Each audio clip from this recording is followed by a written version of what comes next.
जय हिंद दोस्तों। बिहार पुलिस सिपाही की परीक्षा के लिए आज हमारा प्रैक्टिस सेट नंबर 5 चलेगा।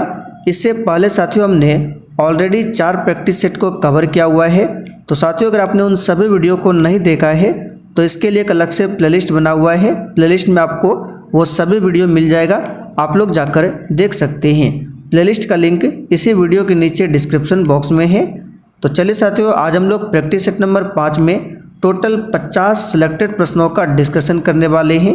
तो साथियों आप सभी सेशन को बिना स्किप किए लास्ट तक पूरा ध्यानपूर्वक देखिएगा और आज के इस 50 प्रश्न में से आप लोग कितने प्रश्न सही कर पा रहे हैं ये आपको सेशन के लास्ट में कमेंट करके बताना है। तो चलिए फ्रेंड्स रात के 8 बज चुके हैं, फटाफट से आप सभी लाइव में आ जाइए। सभी फ्रेंड्स को गुड इवनिंग, गुड इवनिंग। तो देखिए आज का पहला क्वेश्चन है, भारत में बिहार का जिसके उत्पादन में विशिष्टीकरण है वह है चावल, लीची, आम या फिर डी गन्ना। यानी कि इन चारों ऑप्शन में से बिहार में सबसे अधिक मात्रा में क्या उत्पादित होता है आपको बताना है।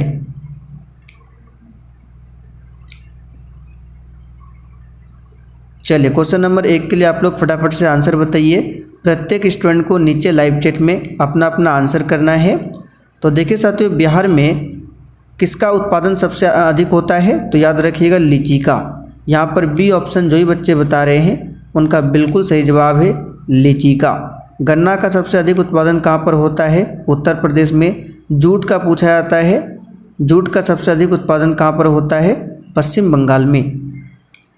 आइए दूसरा क्वेश्चन देखिए, 1857 की क्रांति के समय निम्नांकित में से कौन भारत के गवर्नर जनरल थे? चलिए क्वेश्चन नंबर 2 के लिए आप लोग आंसर बताएंगे। 1857 की क्रांति के समय भारत के गवर्नर जनरल कौन थे? चलिए बिल्कुल राइट आंसर किए हैं लॉर्ड कैनिंग। यहाँ पर बी ऑप्शन आपका सही आंसर है। और देखिए साथियों 1857 की क्रांति, यहाँ से क्वेश्चन बनता है कि ये कहाँ से स्टार्ट हुई थी तो उत्तर प्रदेश के मेरठ से। किस तिथि से? तो इसे भी ध्यान रखिएगा 10 मई से। आगे देखिए, निम्न में से कौन सा शाख का औपचारिक स्रोत है? चलिए 3 के लिए आंसर बताइए। एक भी क्वेश्चन को आपको स्किप नहीं करना है। निम्न में से कौन सा शाख का औपचारिक स्रोत है?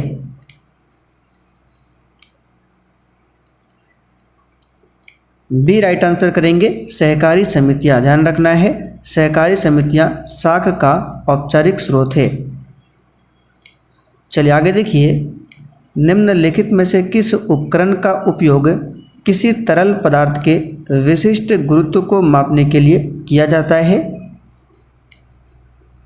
चलिए क्वेश्चन नंबर 4 के लिए आंसर कीजिए।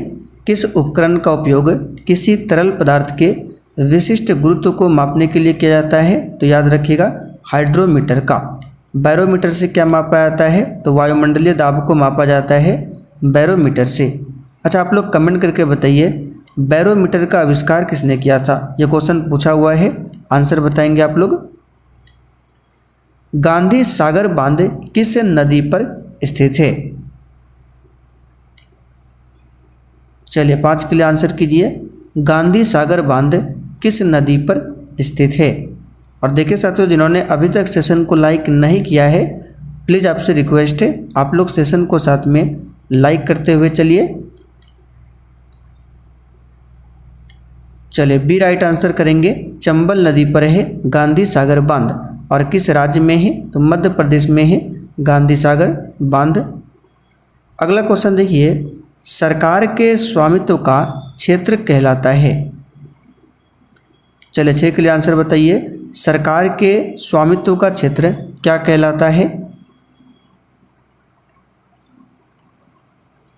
तो साथियों सरकार के स्वामित्व का क्षेत्र कहलाता है सार्वजनिक क्षेत्र। यहाँ पर बी ऑप्शन आपका बिल्कुल सही जवाब है सार्वजनिक क्षेत्र। आगे देखिए, कैल्शियम का परमाणु क्रमांक क्या है? चलिए 7 के लिए आंसर बताइए। कैल्शियम का परमाणु क्रमांक क्या है? और ये क्वेश्चन ऑलरेडी CSBC द्वारा पूछा हुआ क्वेश्चन है।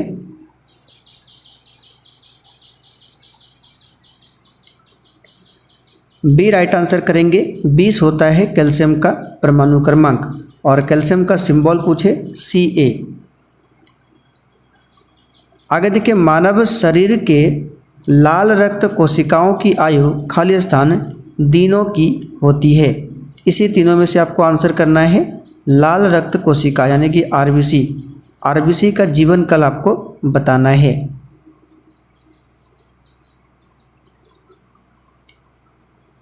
ए राइट आंसर करेंगे। 120 दिनों का होता है आरबीसी का जीवन काल। आरबीसी का फुल फॉर्म होता है रेड ब्लड सेल। चेचक के टीके का आविष्कार करने वाले कौन थे? चलिए 9 के लिए आंसर बताएंगे।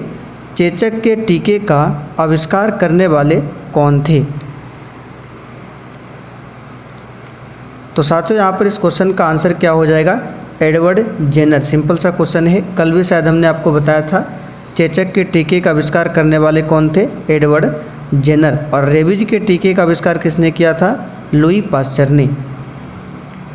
आगे देखिए, काकोरी ट्रेन डकैती में कौन शामिल थे? चलिए 10 के लिए आंसर कीजिए। काकोरी ट्रेन डकैती में कौन शामिल थे?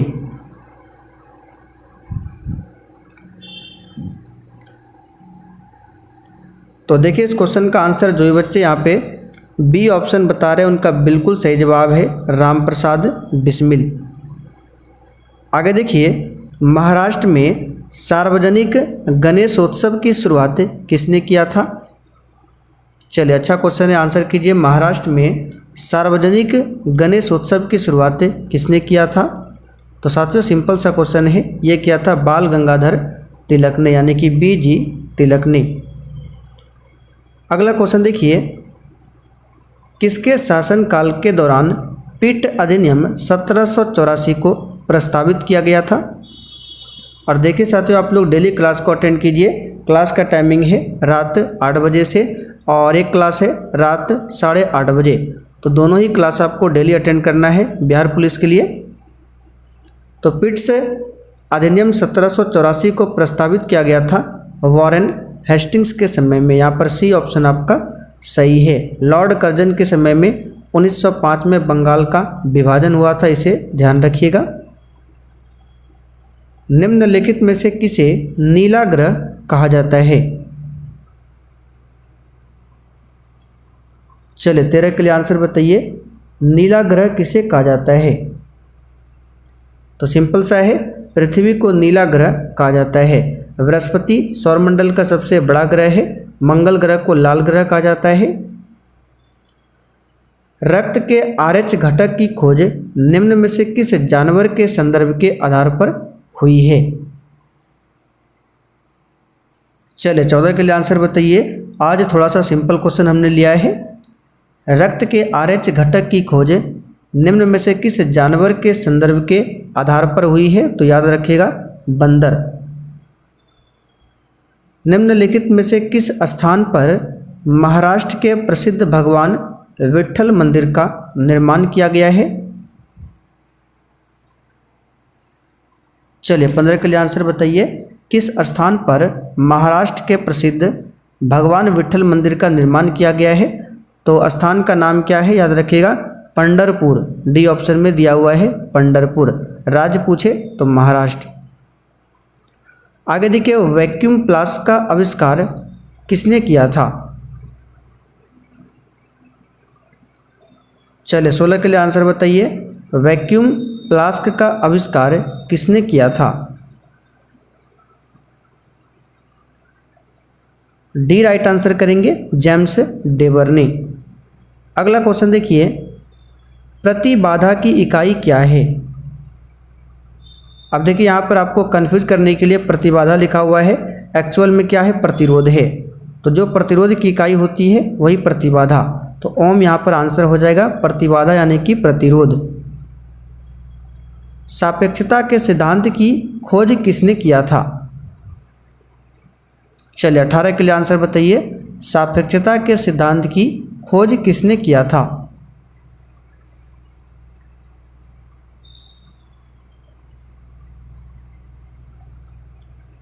बी राइट आंसर करेंगे अल्बर्ट आइंस्टीन ने। किसने किया था? अल्बर्ट आइंस्टीन ने। लिखित भाषा में हम अपने विचार लिखकर प्रकट करते हैं, वाक्य का काल पहचानिए। चलिए हिंदी व्याकरण का क्वेश्चन है, इसका आंसर बता देते हैं। इसमें वाक्य का काल पहचानना है, आंसर इसका हो जाएगा सामान्य वर्तमान काल। भारत की खोज किसकी कृति है? भारत की खोज यानी डिस्कवरी ऑफ इंडिया, इसके लेखक कौन है आपसे पूछा जा रहा है। तो हमने आपको बहुत बार बताया है डिस्कवरी ऑफ इंडिया यानी भारत की खोज इसकी कृति किसकी कृति है? तो पंडित जवाहरलाल नेहरू की कृति है। यहाँ पर बी ऑप्शन आपका सही जवाब है।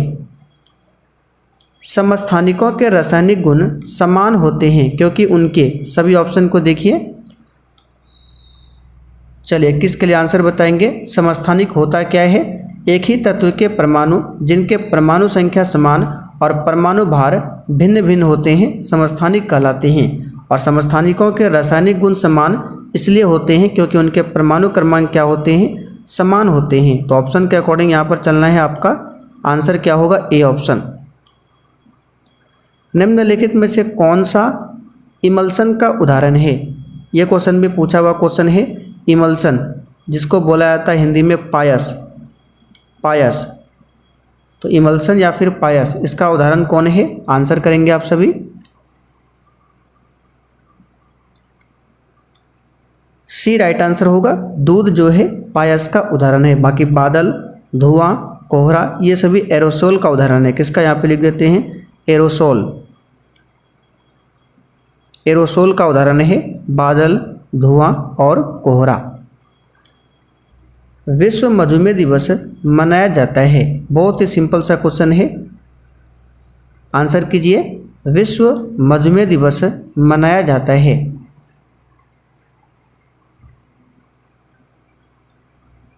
ए राइट आंसर करेंगे 14 नवंबर को, ध्यान रखिएगा। और मधुमेह जो है इसको कहा जाता है डायबिटीज, यानी कि मधुमेह को ही बोला जाता है डायबिटीज। और ये इंसुलिन के अल्प स्राव के कारण होता है। और इंसुलिन के अधिक स्राव से क्या होता है? तो हाइपोग्लाइसीमिया रोग। दोनों को ध्यान रखिएगा। इंसुलिन के अल्प स्रावन से मधुमेह बीमारी होती है और इंसुलिन के अधिक स्राव से हाइपोग्लाइसीमिया रोग होता है। तो यहाँ पे पूछा जा रहा है दिवस, विश्व मधुमेह दिवस 14 नवंबर। अच्छा, 25 सितंबर के दिन क्या मनाया जाता है? अंत्योदय दिवस। याद रखिएगा, अंत्योदय दिवस मनाया जाता है 25 सितंबर को। 4 फरवरी को आप सभी जानते हैं विश्व कैंसर दिवस।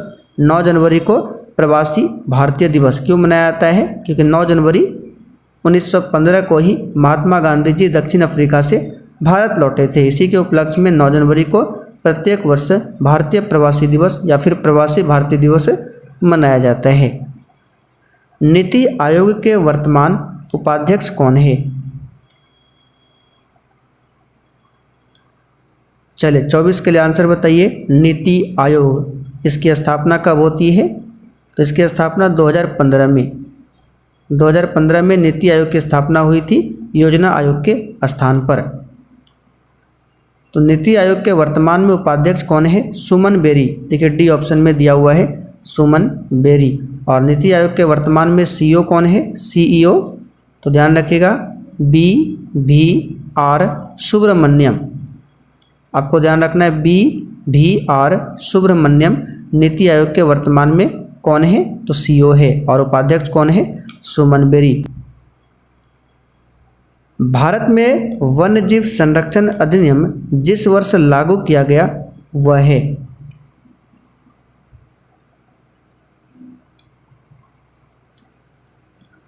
तो साथियों यहाँ पर 25 के लिए आंसर आपका क्या हो जाएगा? सी राइट आंसर। यहाँ पे सी राइट आंसर हो जाएगा 1972 में। कब किया गया था? 1972 में। क्या हुआ था? वन्यजीव संरक्षण अधिनियम। अच्छा, पर्यावरण संरक्षण अधिनियम पूछे तो 1986। प्रोजेक्ट टाइगर पूछे 1973। इन सारे फैक्टों को ध्यान रखिएगा। कुरु महाजनपद की राजधानी कौन सी है?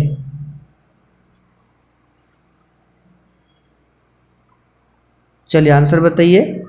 कुरु महाजनपद की राजधानी कौन सी है? बी राइट आंसर करेंगे इंद्रप्रस्थ। मथुरा जो है सूर्यसेन की राजधानी निम्नलिखित में से कौन सा वैदिक परंपरा के साहित्य का उदाहरण नहीं है? आंसर बताएंगे आप लोग। वैदिक परंपरा के साहित्य का उदाहरण इनमें से कौन नहीं है? पूर्वा। कौन? पूर्वा। बाकी पुराण, वेद, वेदांग ये सभी है। किस भारतीय राजा ने सिकंदर का विरोध किया था?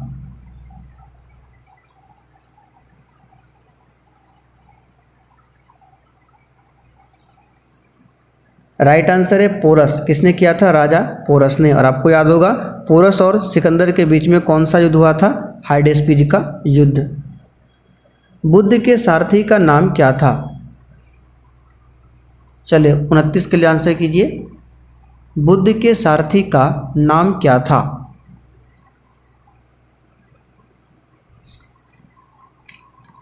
तो यहां पर इसका आंसर क्या हो जाएगा?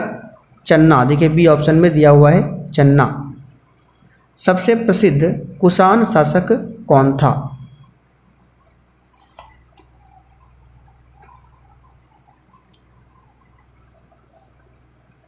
तो सबसे प्रतापी कुषाण शासक कौन था? कनिष्क। और इसी के दरबार में रहते थे चरक, जिन्होंने चरक संहिता की रचना किया है। पानीपत की पहली लड़ाई किन दो शासकों के बीच लड़ी गई थी? देखिए पानीपत के 3 युद्ध है, आपको तीनों ध्यान रखना है।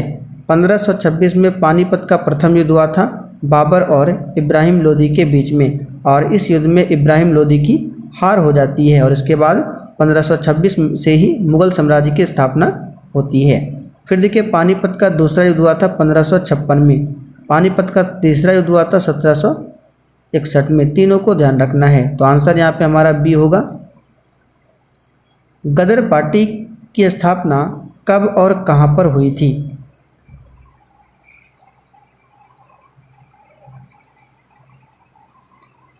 तो साथियों गदर पार्टी की स्थापना कब और कहाँ पर हुई थी? तो 1913 में। कहाँ पर? अमेरिका के सैन फ्रांसिस्को में। तो यहाँ पर अमेरिका दिया हुआ है। गांधी जी के विदेशी सामानों का बहिष्कार के आंदोलन का उद्देश्य क्या था? चलिए आंसर बताइए। गांधी जी के विदेशी सामानों के बहिष्कार के आंदोलन का उद्देश्य क्या था? तो इसका मेन उद्देश्य था लघु उद्योगों का प्रोत्साहन। यहाँ पर आंसर हमारा सी होगा। निम्नलिखित में से कौन सा नेता कांग्रेस के उदारवादी दल से संबंधित था?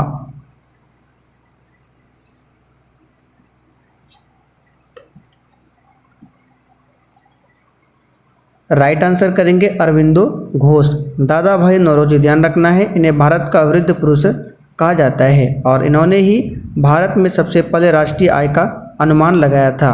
जी.के. गोखले, गोपाल कृष्ण गोखले महात्मा गांधी जी के राजनीतिक गुरु थे और इन्होंने ही 1905 में सर्वेंट ऑफ इंडिया सोसाइटी की स्थापना किया था गोपाल कृष्ण गोखले ने।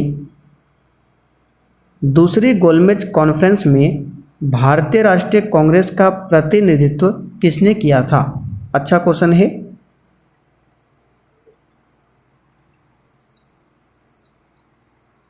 तो देखिए 3 गोलमेज सम्मेलन है। पहला गोलमेज सम्मेलन 1930 में हुआ था, दूसरा गोलमेज सम्मेलन 1931 में हुआ था, तीसरा गोलमेज सम्मेलन 1932 में हुआ था। तो दूसरा गोलमेज सम्मेलन जो कि 1931 में हुआ था, इसमें प्रतिनिधित्व किया था महात्मा गांधी ने, यानी कि M.K. गांधी ने। पृथ्वी का गुरुत्वाकर्षण जो खिंचाव होता है कहाँ पर न्यूनतम होता है? चलिए आंसर कीजिए। पृथ्वी का गुरुत्वाकर्षीय खिंचाव न्यूनतम कहाँ पर होगा? राइट आंसर करेंगे थर्मोस्फीयर में, यानी कि सबसे बाहर में वायुमंडल में गुरुत्वाकर्षीय खिंचाव न्यूनतम होता है। पृथ्वी के भूपर्पटी में सबसे प्रचुर मात्रा में कौन सा तत्व होता है? अब यहाँ पर देखिए आपको विकल्प यानी कि ऑप्शन के अकॉर्डिंग ही आंसर करना है। ऐसे तो भूपर्पटी में सबसे प्रचुर मात्रा में ऑक्सीजन होता है, लेकिन ऑप्शन में ऑक्सीजन नहीं है, तो उसके बाद हम लोग आंसर दे सकते हैं एल्युमिनियम को। तो आंसर क्या होगा? एल्युमिनियम। निम्नलिखित में से कौन सी खरीफ की फसल नहीं है?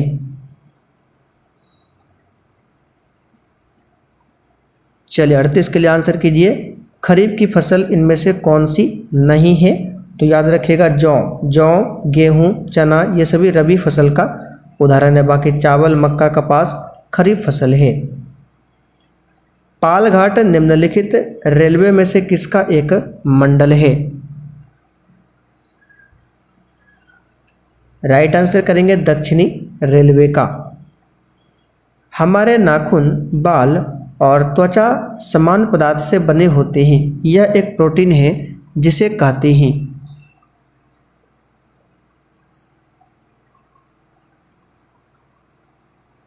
तो यहाँ पर आंसर हो जाएगा केराटिन। देखिए बी ऑप्शन में दिया हुआ है। जैव विविधता शब्द को किसने दिया था? वेरी वेरी इंपॉर्टेंट क्वेश्चन है, पूछा जाता है। जैव विविधता शब्द, विश्व जैव विविधता दिवस मनाया जाता है 22 मई के दिन। किस तिथि को? 22 मई को। तो जैव विविधता शब्द को दिया था वाल्टर रोजन ने। किसने दिया था? वाल्टर रोजन ने। पूर्वी मध्य रेलवे का मुख्यालय कहाँ स्थित है?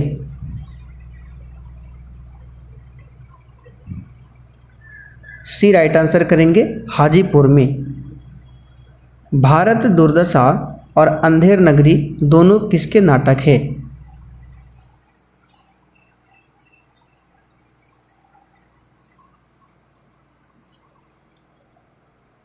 राइट आंसर करेंगे भारतेंदु हरिश्चंद्र के।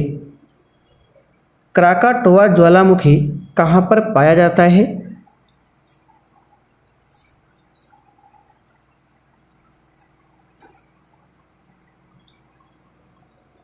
राइट आंसर करेंगे इंडोनेशिया में। याद रखिएगा इंडोनेशिया में। इक्वाडोर की बात करें यहाँ पर है कोटोपेक्सी ज्वालामुखी। कौन सा वेद धार्मिक अनुष्ठानों की पद्धतियों का उल्लेख करता है?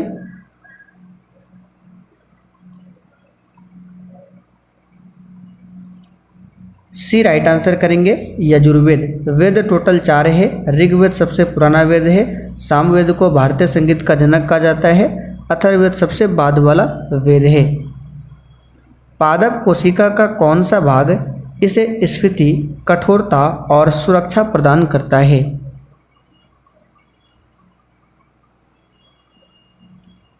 सी राइट आंसर करेंगे कोशिका रस से भरी रिक्तिकाएं। उस्ताद बिस्मिल्लाह खां को भारत रत्न से किस वर्ष सम्मानित किया गया था? चलिए महत्वपूर्ण क्वेश्चन है, आंसर करेंगे आप सभी। बिस्मिल्लाह खां को भारत रत्न से किस वर्ष सम्मानित किया गया था? तो याद रखिएगा 2001 में। और बिस्मिल्लाह खां का संबंध किससे था? शहनाई वादन से। सरोज स्मृति शोक गीत को किसने लिखा है?